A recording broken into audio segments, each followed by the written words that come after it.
जय जगन्नाथ समस्त को पुणी थे स्वागत करुच्ची आज क्लास को। आज आम बड़पण कविता को सारिबा जमती हेले भी यह पूर्व आम तीनो क्लास है बड़पण कविता को लेकिन जे मैंने से क्लास करना डिस्क्रिप्शन लिंक अच्छे देखी ने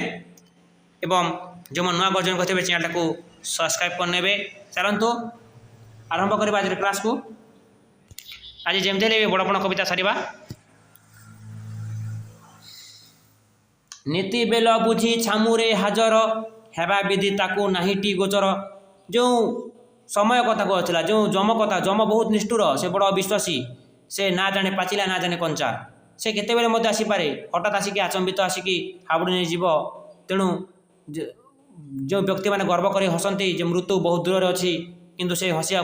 पूर्वर ता पछरे आसिक मृत्यु लुचिक बस रही थाए। आउ केते बेले हाजर हुए नीति बेल बुझी छामुरे हाजर सठिक समय सठिक निर्घंट समय देखी छामुरे हाजर हेब से जम हाजर हेब एवं हेबा विधि ताकू नाहीटी गोचर ताकू से संपर्क में जना नथिबो से समय ज्ञान नथिबो जे केते बेले तार मृत्यु हेब केते बेले तार कौन हेब सेटा तांको जना न थाए बोली कहब राधा कहते पुणी कहते केते दिन खेलुथिबो एही खेल पाखे आसुची से अंतिम बेल। तो हे गडजात राजा माने हे अहंकार राजा माने आउ केते दिन पर्यंत तुम एमती खेल खेलुथिब तुमर से अंतिम समय आसीगला तुमर अंतिम समय आसीगला से तुम धर्म अर्जन कर धर्म प्रति आग्रह प्रकाश कर एमती प्रजा मान हैरान हरकत जो शोषण जो अन्याय अत्याचार प्रजा मान धन संपत्ति गमन कर से दूरे जाओ बोली कहब राधा से सूची देछंती। तो ये खेल जो खेल खेल से खेलर अंतिम समय आसी जाइए शेष मुहूर्त आसी जाइए बोली कवि कहते पुणी कहते आसुछि नीरवे से प्रतीक्षणे नित्यगामी रथ चक्र आवर्तने। अर्थात कवि कहवाक चाहते जे जो तुम अंतिम समय पाखक आसला से जम जो से क्रूल निष्ठुर बोली जहाँ कहुए निष्ठुर जम बोली जहाँ कहुए से धीरे धीरे आसुछि नीरव आसुछि क्या जना नहीं से केते बेले आसुछि तुम पछपटे आसी बस रही जेपरी केमती आसे से नित्यगामी रथ चक्र आवर्तन जमती भाव में गोटे रथर चक्र घूरी थाए ठीक सेपरी से घूरी घूरी तुम पाखक आसुछि एवं केते बेले पहुँची जीव ताकू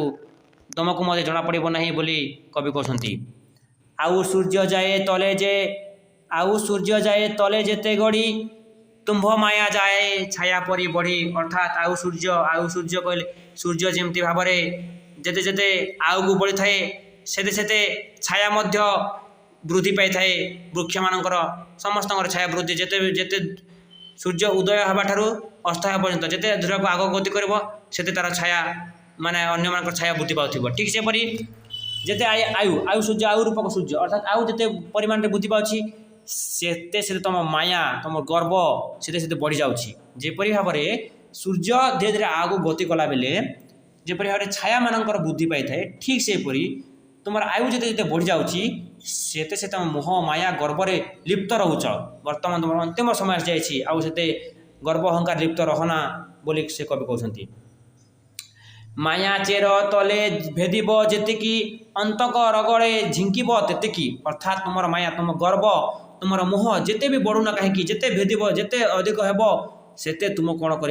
अंत कहले जम अंत तुमको सेतकी रगड़े सेतिकी ऊपर को टाणब सेतिकी कष्ट देव तुमको जम आउ तुमको ऊपर को नहीं जीव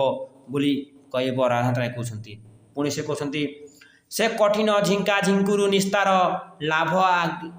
लगी आगु हुआ हुशियार। जदि तुम चाहूच से झिंका झिंकु से कष्टरू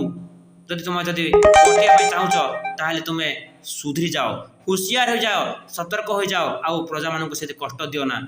प्रजा मान जो धन संपत्ति को अपहरण करना। तुम्हें गोटे देखि आम जमदंड बोली गोटे एपिसोड अच्छी जम कि कष्ट दिए तो से कष्ट जदि बर्तवा चाहूच ताहले तुम्हें वर्तमान बर्ती जाओ बोली से अहंकारी राजा मानू कहब राधा कहते आउ कहते बेल थाऊ थाऊ अरजी धर्म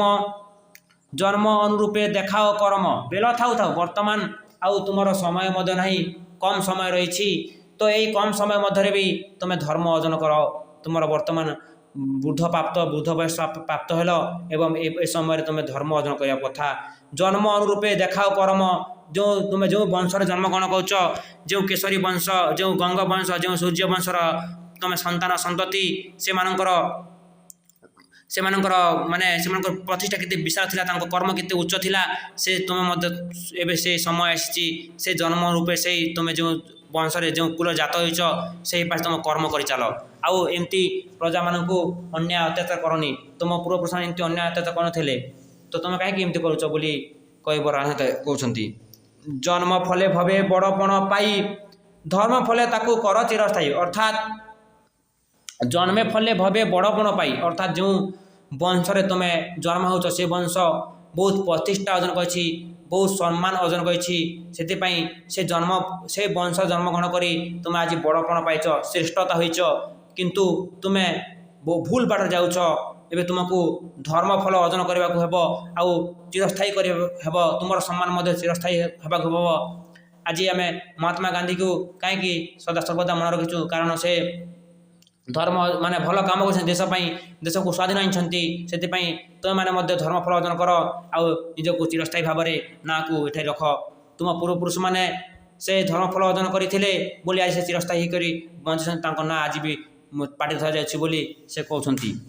धर्म एक पुत गढ़ी विधि तरीबा को ये संसार बारिधि तो भगवान कौन कहते भगवान गोटे धर्मर पुत धर्मर डंगा तैयारी करछंती जोथि कि ए संसार बारिधि ए संसार समुद्र को पार होगापी से एकमात्र डंगा आउ से धर्म जदि अर्जन कर निहाती तुम विनाश हे एवं एमती विनाश हे जहाँ तुम कल्पना कर पार्थ कष्ट तुमको जम देव बोली कहब राजनाथ राय कहते से अहंकारी से गडजात राजा से जमीदार मान कहते पुणी कहते धर्म एक सीना महत पणिया आउ बड़पण अढ़े दिनिया अर्थात जो धर्म अर्जन कर से महत्वपणिया से श्रेष्ठपणिया से श्रेष्ठ बड़पण आउ धर्म को छाड़देले जिते मोह माया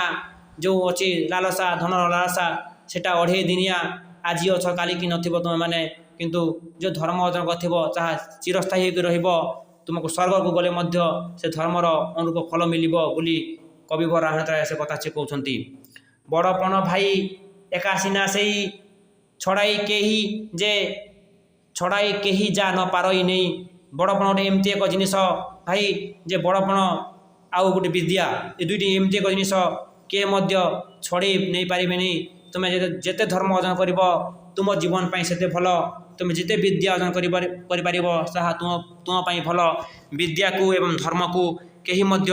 चोरी की नहीं पारे नहीं कहीं मध्य उधार मागी पारे नहीं तो तुम्हें सेमती एक बड़पण अर्जन कर जहाँ किए छड़ी नहीं पारे आउ ये जी पाप कार्य लिप्त रोच ये पाप कार्य दूरे रुह पुणी कहते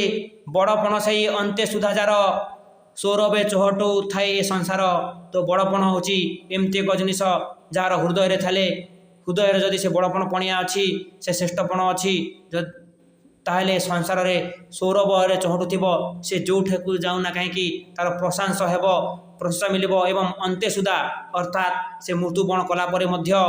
से मृत्युवरण कलापर कौन हेब ना तार प्रशंसा मिल तार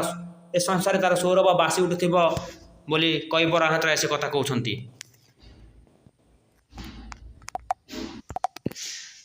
पुणी पुणी कवि कहते बड़पणे सीना से ताकू गणी जो बड़पण दुई लोक साधनी अर्थात आम बड़पण ताकू गणना करवा जो बड़पण